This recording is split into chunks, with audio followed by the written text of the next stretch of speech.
You know.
What the hell am I doing? Somebody told me I wasn't supposed to be playing the piano. They said do comedy. Well, you saw the quality of my piano playing, so obviously maybe I can do better in the comedy part. Probably not, because Dawn just killed it. I was gonna go home, but somebody locked the back door. You know, most of you know me, at least all the Elks people do, because I was Elk of the Month back in February of 2011. And the rest of you know me because maybe we're friends or neighbors, or, you know, we crossed paths at a gas station, something like that. You know? But anyway, I was really nervous today because I only slept a couple of hours. You know, a lot of things bothered me about this setup. And is there going to be enough food? Not enough food? Who's going to show? All that kind of stuff. It bothered me all night long. So when I saw Joyce this morning, she says, "How you doing?" I says, "I'm just as nervous as could be." "Oh," she says, "you'll do fine. They'll like you, because they're all gonna feel sorry for you up there." So I thought, what? I'm supposed to be good, you know, not sorry. Okay, but anyway. And I noticed that during the last two comedians, certain people laugh a certain way in this club. And you know, I noticed some people just, you get to say a joke and they go, I saw some people going, yeah. And then some people said, "Oh yeah," and they were clapping and just really having a good time. And a lot of you guys just said, "What'd he say? What'd he say?" Anyway, when I'm nervous like this, I always like to have a glass of red wine. So as soon as I had a glass of red wine, my friend came up to me and he says, "Hey Vic," he says, "I thought red wine gives you a headache." I said, "Yeah, eventually." But anyway, and because I was so sad today, you know, when I'm nervous, I'm also sad. So what do? Of course, you go to lunch, go to McDonald's, you buy a Happy Meal. I ate the Happy Meal, I'm still sad. Anyway, also, I wanted to wish everybody a Happy New Year. This is a new year, and everybody's having a great time. And this year, I made a lot of new resolutions for my family, but they're not cooperating.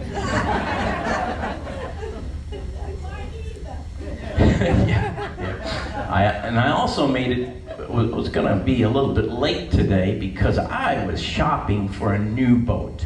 I got a little old 23-foot boat that I enjoy fishing. I was gonna buy a great big boat. Stopped at Publix, bought one of those $500,000 scratch-offs, and I had to cancel it because I got $5. So I had to cancel my trip buying that boat that I've wanted so bad. You know, once before I talked about my grandkids. Everybody has grandkids now. And my grandkids are starting to grow up.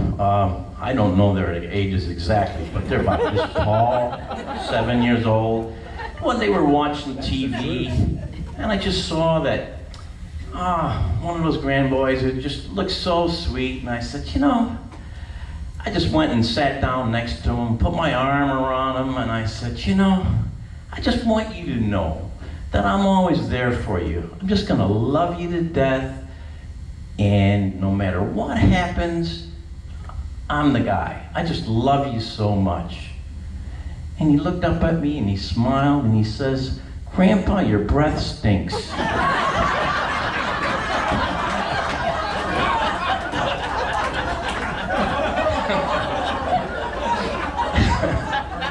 Anyway, you know, that's about as bad as saying they're gonna feel sorry for you, you know? But anyway, you know, there's a guy in my neighborhood. He's got a great big German Shepherd, and he likes to walk it towards my street. And he's a cheap guy, and he walks around with a big turd in an empty bag from the Sun Sentinel.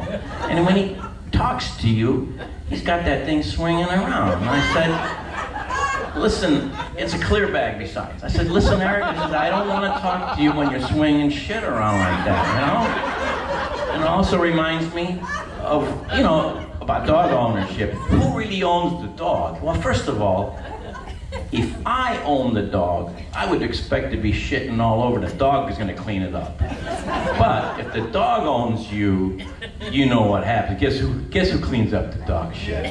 So that tells you the hierarchy there.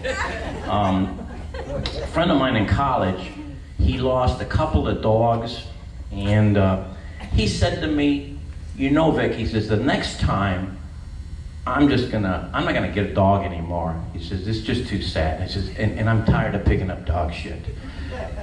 He says, I'm gonna get a monkey. And I said, a monkey? Yeah, he said, yeah. And I said, where are you gonna keep it? He says, well, you know, in a house, and I'm gonna train it. He said, I'm gonna train it to go to the bathroom, flush the toilet. I said, well, yeah, that sounds pretty good, you know? And then I said, well, what else are you gonna do? He says, well, you know, I'm gonna train it. I'm gonna train it to get me a beer in the evening. Later on, I'm going to train it to throw the empties in a recycle bin. I says, well, that's pretty good. I says, well, he says, where are you going to have it sleep? He goes, I don't know, probably in bed between my wife and I. I says, what about the smell? He says, well, he's going to have to get used to it like I did.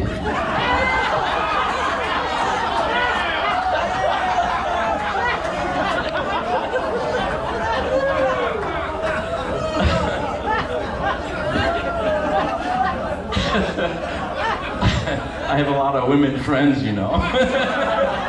But anyway, hey, you know,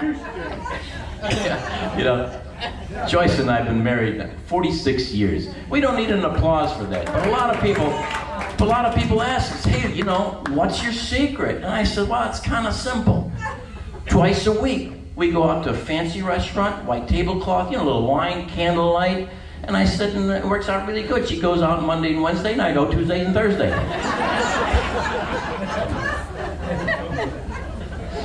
You ever go to a restaurant that's got the patio doors open, and you're sitting right at the cusp between the inside and the outside, and always some sucker's sitting right over here, and then he says to you, hey, do you mind if I smoke? I always look at him, I said, do you mind if I fart?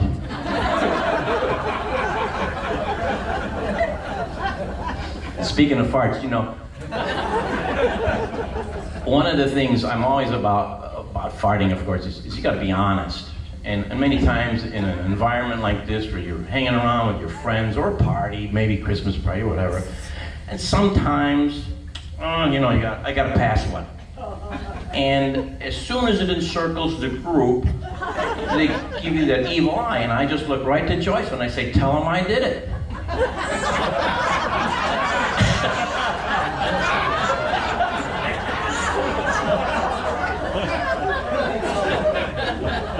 I had to go for a checkup. In fact, I'm going again next week. But anyway, I had to go for a checkup, my annual thing, and he gave me a good checkup, and he says, so tell me something, Vic. He says, anything hurt? I says, yeah. I says, whenever I move my arm like this, my shoulder hurts. He looks at me, he says, don't do that.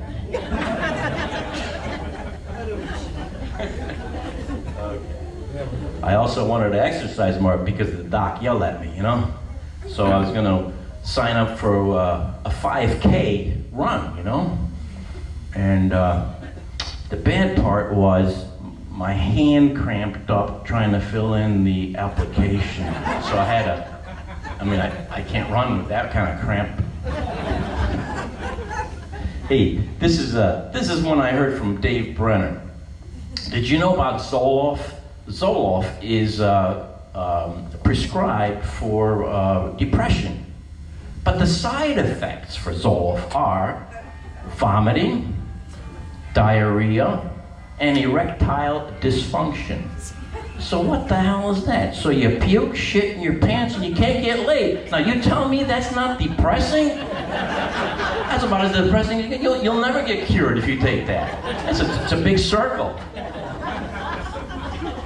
Speaking of that too, you know, back to Adam and Eve, you know, you ever think about it? You gotta think way back, way back. You know, when Adam and Eve were just about to get what we call more seriously involved, nobody knew what was gonna happen. What did he say? You better stand back. I don't know how long it's gonna get.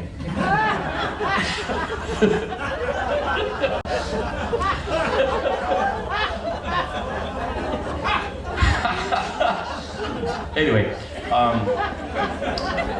I used to go to a dentist for teeth cleaning and all that stuff once a year. All of a sudden, it's every 6 months. That kind of gets me, so I went to the hygienist not too long ago, and she says to me, she says, hey, when's the last time you flossed? And I said, what the hell are you asking me for? You were there.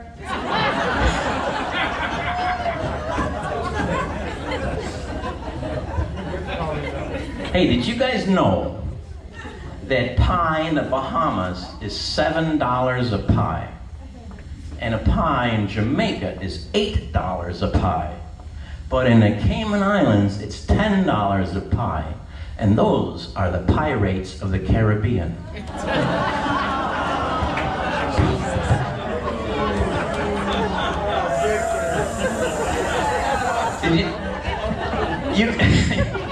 You guys heard about what's going on in Iran. I was surprised that there are just no Walmarts over there. All they have is Targets. All right, now I'm going to talk a little bit about politics and pornography. But, you know, the pornography part, I'll come to that later. But, you know, anyway, you know, Hillary Clinton, she's talking about wanting to run for president again. And she realized, and all the things that they do to figure out whether they're going to win or not, she figured out that she just does not have enough of the Muslim votes. So she's thinking of changing her name to Seldom Bin Laden.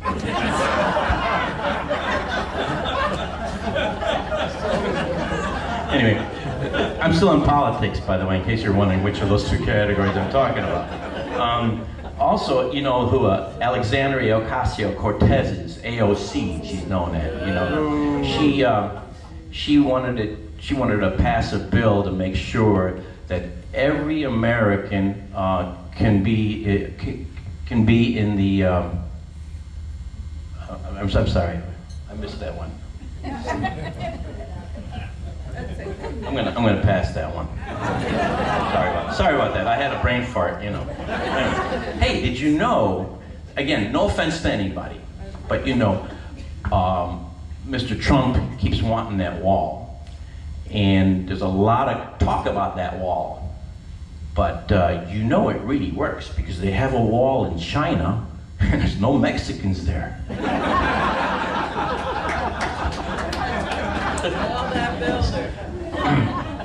We were last year we were at on a Spirit Airlines flight, and we're sitting there looking at the window and whatever, and all of a sudden they come on a loudspeaker and say, "Hey, we've got an emergency out front. Is there a doctor in the house?" Everybody laughed. What the hell? What doctor's going to be in a Spirit Airlines? I mean, you're talking about a disc jockey, maybe a real estate trainee, but that's about all you're going to get on Spirit Airlines. And of course, in the news in Spirit Airlines, it was not only probably a month ago, but there was a drunk guy that got up and he puked into the hair of the woman sitting in front of him. And right away, everybody started singing, "I'm heaving on a jet plane." You know, there's a song like that. All right. You know, I think I need a little help. Shirley, any chance you can come up here for a minute? Because, you know, some of these jokes just aren't working real good. Hello, hello. Okay, Shirley.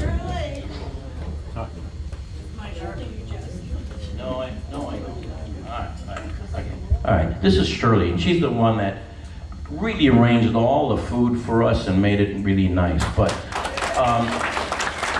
what's happening here is we're just not getting enough laughter and action. And then you hold that in the other hand, and you press the appropriate buttons at the appropriate time, whatever you feel is right. There you go. Okay. Anyway, back to that airplane thing. The last time we ever had to talk to somebody to make a reservation on an airplane, you know, we made the reservations, we were all set, and then the lady had the nerve to say, "Well, how many people are going to be flying with you?" And I said, "Well, I don't know. You're the one that has the plane."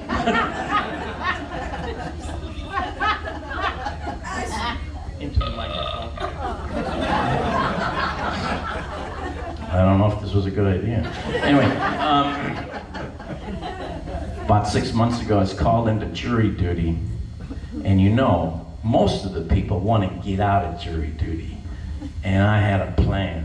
So I'm waiting in line, and of course, they interview you. They ask you a bunch of questions to see if you're good at it or not, or if you're going to be objective. And the guy in front of me, full of tattoos, an earring, dirty hair, dirty baseball cap. His clothing looked like he hadn't washed in 3 days. And he says to the counsel, he says, "Well, I don't think I could be objective here because my brother is a policeman and my dad is a policeman." And he says, "Okay, you can go." And then it was my turn. But I was really mad, really pissed off, because that's the excuse I was going to use.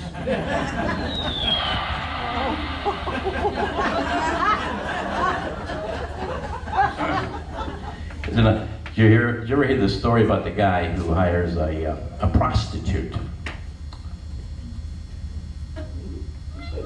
No, top left, top left. He hires a prostitute.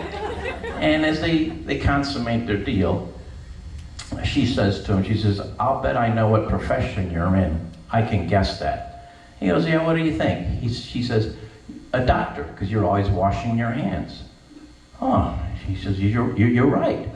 And then she says, "I bet you I can tell what kind of doctor you are too." He says, "Yeah, well, go ahead. What do you think?" She says, "An anesthesiologist, because I didn't feel nothing."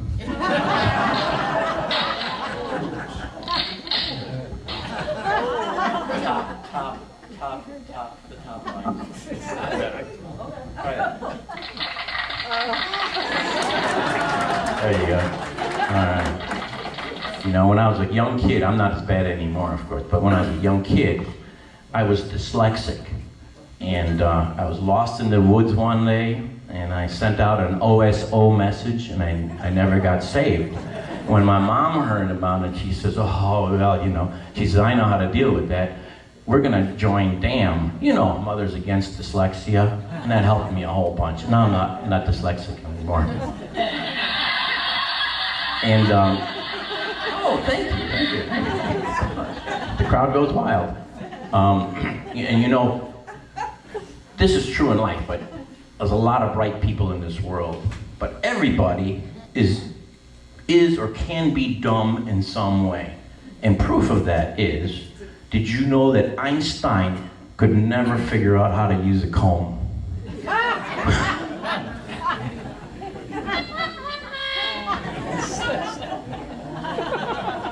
We all make mistakes.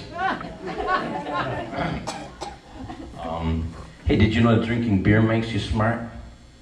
Because it made Budweiser.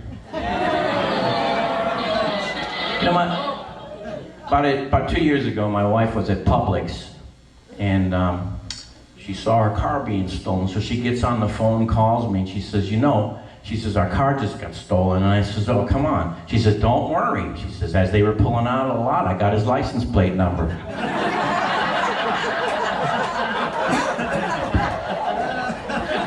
It's a little bit morbid, but when I was younger, a lot younger, of course, I used to think about that obituaries were the same as job openings. And about a year ago, Joyce took up boxing, believe it or not. And they had her punch in a bag, and then they had her punch in, this is mainly for exercising, and these little boards that these guys held up, and she said she was really disappointed. She really wanted to punch somebody in the gut. And I said, well, just ask the managers if there's somebody around that you can punch them in the gut a few times and get some thrill out of that. And so she asked them, and they said, no, we don't do that. But as she was leaving the end of that day, they were putting up a sign in the window that says, masochists wanted.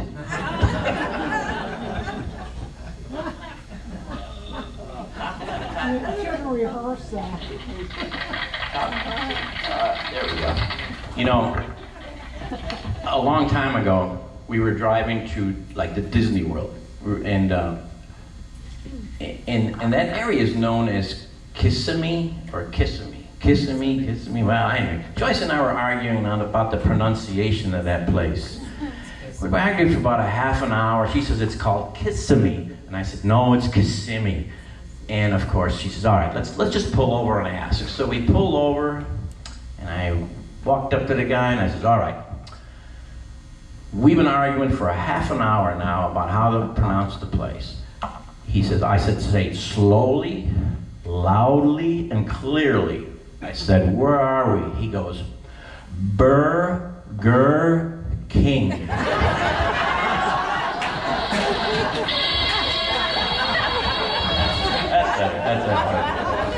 That's it. This is a Steve Wright joke, but anyway. Went to a restaurant one day for lunch, of course, and I ordered a chicken and an egg. And I just wanted to see which one would come first. The doc once said that I needed an MRI. And I said, what for? He says, we want to find out if you're claustrophobic.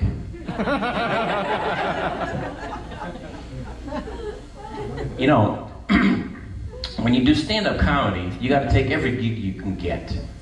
And I don't know, probably close to 3/4 of a year ago, I did one at an old people's home, and it was a group very, very similar to you guys, but a lot more lively.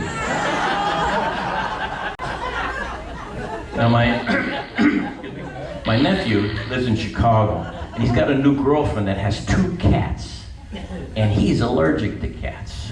And I said, Alex says, this is simple. I said, they have pills for that now. I said, the only hard part is pushing those pills down the cat's throat. When I was younger, of course, I used to do a lot of hokey pokey, but I turned myself around.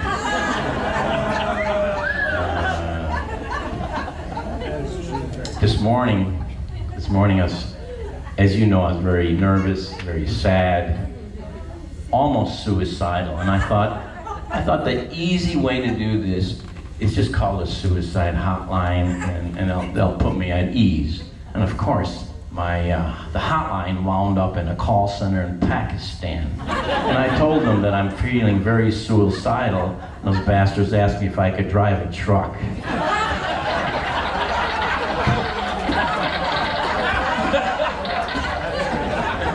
Thank you. Top.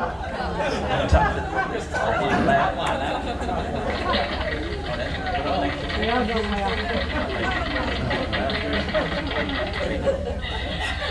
That's the good one. That's the one we were waiting for. Okay.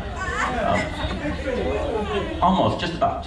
But anyway, also went to a 7-Eleven the other day because I was hungry, I wasn't eating, I was nervous. You know this story, all right? But anyway, I went to 7-Eleven and I bought myself a big sausage sandwich, a beer, a big bag of chips, and of course a candy bar. And I'm walking out with this handful of stuff, and as soon as I got out, there's a bum wait sitting there on the curb, and he says, "Hey, buddy, I haven't eaten in 2 days." I says, "I wish I had that kind of willpower." All right, this is my last line right here. Anyway, what does a redneck say before he dies? What? Hold my beer and watch this. Thank you, guys.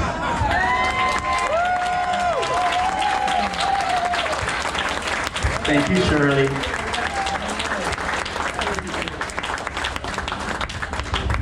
All right, we got to figure out what we're supposed to do next.